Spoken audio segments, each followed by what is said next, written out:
आप बोल रहे हैं कि आप देश के हर वासी को मोहब्बत करते हैं, तो सर ये आपको लगता है कि विपक्ष भी भले है लेकिन देश की तो आप ही है ना। आप देश की तो बात कर रहे थे ना, यही तो चिल्लाते आप इतना परेशान क्यों हो रहे? जब पार्टी सही है, सब कुछ सही है, तो जांच होने दीजिए, फिर क्यों इतने तंग हो रहे हैं? ना आर देखेंगे ना पार देखेंगे, जो देश को बर्बाद करेगा मोदी जी उसे फाड़ देंगे। जय श्री राम। जामा मस्जिद वाली बात बड़ी आसानी से टाल दी अमीर देवगन सर्दी में बोला, तब भी आपने बड़ी आसानी से टाल दी कि वो छप गया था, हो गया था, गलती सबसे होती है। पर भारत जैसे देश में जहाँ सेक्युलरिज्म को इतना प्रमोट किया जाता है, ये जामा मस्जिद वाले केस में जेंडर अनइक्वालिटी क्यों? आप जब भी ऐसी घटनाएं होती हैं, आप 2 एग्जाम्पल पीछे का लेके आते हो और इसको जस्टिफिकेशन कर देते हो, भैया हम तैयार हैं। आप अगर आप चाहें तो आप फिर से ऐसा कांड कर सकते हैं। आप हमेशा ऐसे लोगों के साथ खड़े होते हैं जो कन्हैया का गर्दन उतार देते हैं। और मैं आपको बताता हूं क्यों खड़े होते हैं आप लोग। अगर आप लोग खड़े ना हो इनके पीछे तो आपकी दुकानें बंद हो जाएंगी। आप लोग लगातार ऐसी चीजों का समर्थन करते रहते हो और आप जैसे लोग ऐसे चकाचौंध स्टूडियो में खड़े होकर जनता को बहला के फुसला के आप जैसे लोगों को स्टूडियो में कि आप देश के हर वासी को मोहब्बत करते हैं, पर जब अखिलेश यादव जी भाषण देते हैं उसमें वो बोलते हैं कि ट्रिपल इंजन टकरा गए, भिड़ गए ना, तो सर वहाँ पे क्या वो मोहब्बत बांट रहे हैं? इस टाइम पर ये नहीं लग रहा आपको कि संवेदना रखनी चाहिए उनको? वहाँ के जो लोग बैठे हैं वहाँ पे वो हंस रहे हैं, तो सर ये आपको नहीं लगता कि विपक्ष भी भले है लेकिन देश की तो आप भी है ना? हाँ, तो देश की तो बात कर रहे थे ना कि यही तो चिल्लाते हैं ना कि पूरे देश में विकास ही विकास बह रहा है, डबल इंजन है, ट्रिपल इंजन है। सवाल का जवाब दे रहा हूँ। सर आप इतना परेशान क्यों हो रहे? जब पार्टी सही है, सब कुछ सही है, तो जांच होने दीजिए, फिर क्यों इतने तंग हो रहे? और मैं 2 लाइन और बोलना चाहूँगी, बस 2 लाइन जल्दी से बोलिए। ना आर देखेंगे ना पार देखेंगे, बस सुन लीजिए सर मंत्री जी। ना आर देखेंगे ना पार देखेंगे, जो देश को बर्बाद करेगा मोदी जी उसे फाड़ देंगे। जय श्री राम। मेरा सवाल सौरभ जी से है कि वो डिग्री के लिए बोल रहे हैं ना, तो मनीष सिसोदिया डिग्री दिखा दें, 12th पास है और डिप्लोमा है, डिग्री नहीं है मनीष सिसोदिया जी के पास। नरेश बालियान भी 9th पास है, नरेश बालियान जी भी, और उन्होंने ट्विटर अभी तो सीबीआई और लिकर पॉलिसी पे बहस है। लिकर पॉलिसी पे रही केजरीवाल को कट्टर करप्ट। सवाल पूछ लीजिए, सवाल पूछिए, स्टेटमेंट सवाल मेरा यही है कि जमुना साफ करी नहीं और स्विमिंग पूल बना लिया अपने बंगले में 21 करोड़ का।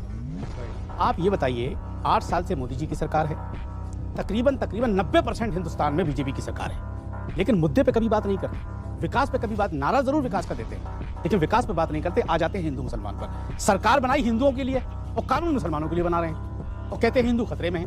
राष्ट्रपति तुम्हारा, प्रधानमंत्री तुम्हारा, गृह मंत्री तुम्हारा, एक मिनट सुन तो लीजिए, राष्ट्रपति हिंदू, प्रधानमंत्री हिंदू, गृह मंत्री हिंदू, मुख्यमंत्री हिंदू, उसके बाद भी हिंदू खतरे में है। ये मोदी जी, आरएसएस और बीजेपी, इसने सिर्फ एक फार्मूला इनके पास है कि मुसलमानों का चारा दिखाकर हिंदुओं का शिकार करेगी बीजेपी, और देश का हिंदू इस बात को समझ नहीं रहा। अंसार रजा जब 20-30 साल के या 10-15 साल के रहे होंगे, धर्म जब भी उतना ही जरूरी था, लेकिन दिक्कत ये है तब ये देख नहीं पाते थे। आजकल बीजेपी की सरकार है, चारा चल नहीं रहा तो आजकल ये कुछ ज्यादा ही देख रहे हैं। एग्जांपल के तौर पे 2 नवंबर 1966 को 375 कार सेवकों को इंदिरा जी ने पार्लियामेंट के चारों तरफ घेर के गोलियों से भून दिया, मार दिया। क्या वो धर्म की राजनीति नहीं थी? 1984 में एक रिपोर्ट कहती है वही 2 नवंबर को 374 सिखों को गोली से भून दिया। क्या वो धर्म की राजनीति नहीं थी? 90 में 2 नवंबर और 3 दिसंबर को कार सेवकों को मारा, कहा जाता है 35 थे जिनको मार दिया गया। क्या वो धार्मिक रंग नहीं था? आज नहीं हो रहा है अमीर जी, ऐसा आज नहीं हो रहा है। आप पत्रकारिता की आलोचना करते हैं तो आप क्यों सबका ठेका ले लेते हो?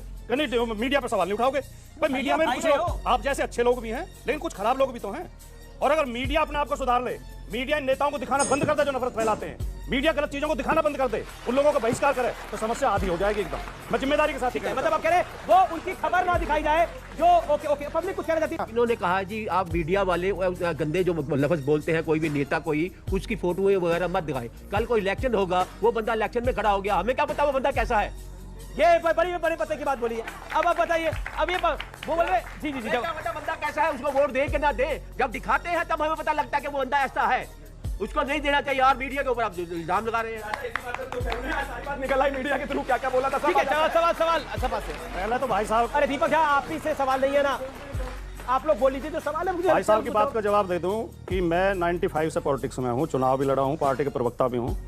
मैंने आज तक कहीं गोल टोपी नहीं लगाई, ना कहीं मस्जिद के सामने, ना कहीं इफ्तियार की दावत में, ना कहीं ईद पर।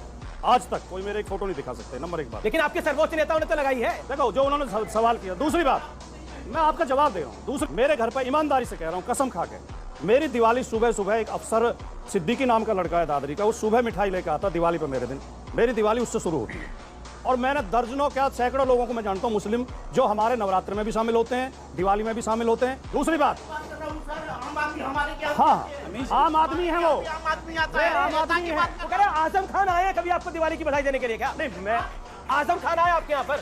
आजम खान, मैं एक छोटा सा कार्यकर्ता हूं, मेरे घर तक क्यों आएंगे? लेकिन नेताजी के घर आजम खान जाते थे। एसटी हसन आए आपके यहाँ पर? अब आप ऐसे आपने बोला कि आपने बोला हसन मुरादाबाद रहते हैं, मैं दादरी में रहता हूं, मेरे घर कैसे आएंगे? वो अपने घर में जाते होंगे। अच्छा कोई नेता आया हो तो बता दीजिए। सैकड़ों, एक तो नहीं सैकड़ों। सवाल आपका सवाल क्या है?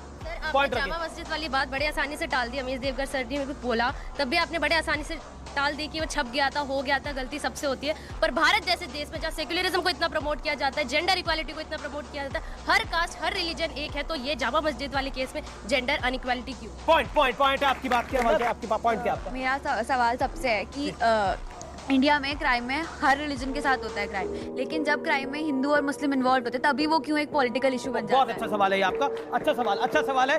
बात है गीता में कहा है, हतो वा जेसति प्राप्य स्वर्गानुसुखम।